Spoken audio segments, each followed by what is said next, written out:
বান্দা হিসেবে অন্যান্য হাজার লক্ষ কোটি বান্দাদের থেকে আমাদেরকে আলাদা করে নিয়েছেন একমাত্র ইবাদত বন্দেগীর মাধ্যমে। সুতরাং আজকের জুমার আলোচনার মধ্যে জুমা আমাদের জন্য কত ফজিলতপূর্ণ, কত আমলপূর্ণ, আমাদের জন্য জুমা কি বার্তা নিয়ে এসেছে, এইসব বিষয়ে যদি আমরা জানতে পারি তাহলে আমাদের জীবনকে আমরা আরও দামি হিসেবে কি করতে পারবো, নিজেকে আমলের মাধ্যমে আমরা আরও আল্লাহর নেক বান্দা হিসেবে নেক বান্দাদের কাতারে সিরাতাল্লাযীনা আনআমতা আলাইহিম মিনান নবিয়্যিনা ওয়াস-সিদ্দীকিনা ওয়াশ-শুহাদা'i ওয়াস-সালিহিন। এই যে আজকে সবাই মেজবানে গেছেন, মেজবান কি আসতেছেন, দাওয়াত দিয়েছেন, আল্লাহও দাওয়াত দিয়েছেন। আল্লাহ দাওয়াত দিয়েছেন আপনাদেরকে, দুনিয়াতে দাওয়াত দিয়েছেন যে বান্দা আমি তোমাদেরকে দুনিয়াতে পাঠাবো ইবাদত বন্দেগীর জন্য।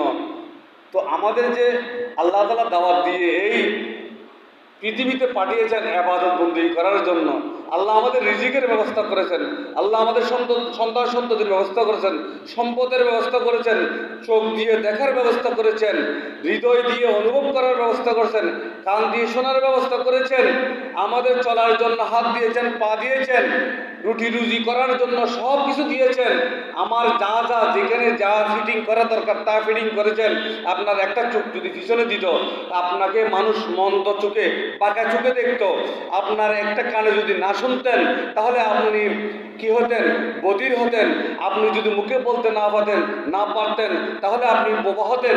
এত কিছু, এত গুণ আপনার মধ্যে দেওয়ার পরে কি জন্য আপনাকে এত গুণ, এত সম্পদ, এত কিছু দিয়েছে কি জন্য? একমাত্র আল্লাহর ইবাদত করার জন্য।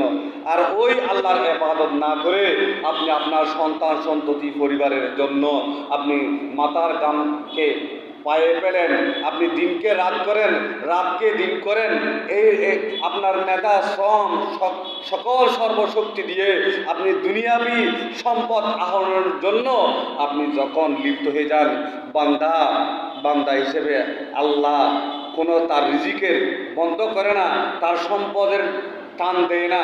আল্লাহ যদি চাই ও তুইজ্জু মান্তাসা ও তুজুল্লু মান্তাসা, এক নিমিষেই এক টানে সব কিছু চুরমার করে দিতে পারে, কিন্তু আল্লাহ কিছু করে না। বান্দাকে ওয়ালানাবলুওয়ান্নাকুম বিশাইইন মিনাল খাউফি ওয়াল জুই ওয়া নাকসিম মিনাল আমওয়ালি ওয়াল আনফুসি ওয়াস সামারাত। আল্লাহ এগুলো পরীক্ষা করার জন্য। বান্দা, আপনার সম্পদ, আপনার সন্তান, আপনার অহমিকা, আপনার সম্মান, এগুলো আল্লাহর পক্ষ থেকে দেওয়া হয়েছে। আল্লাহ যদি চায়, যতক্ষণ রাখতে চায় রাখবে, আর রাখতে না চাইলে আপনার কাছ থেকে ছিনিয়ে নেবে। এটাই হচ্ছে যে সিদ্ধান্ত।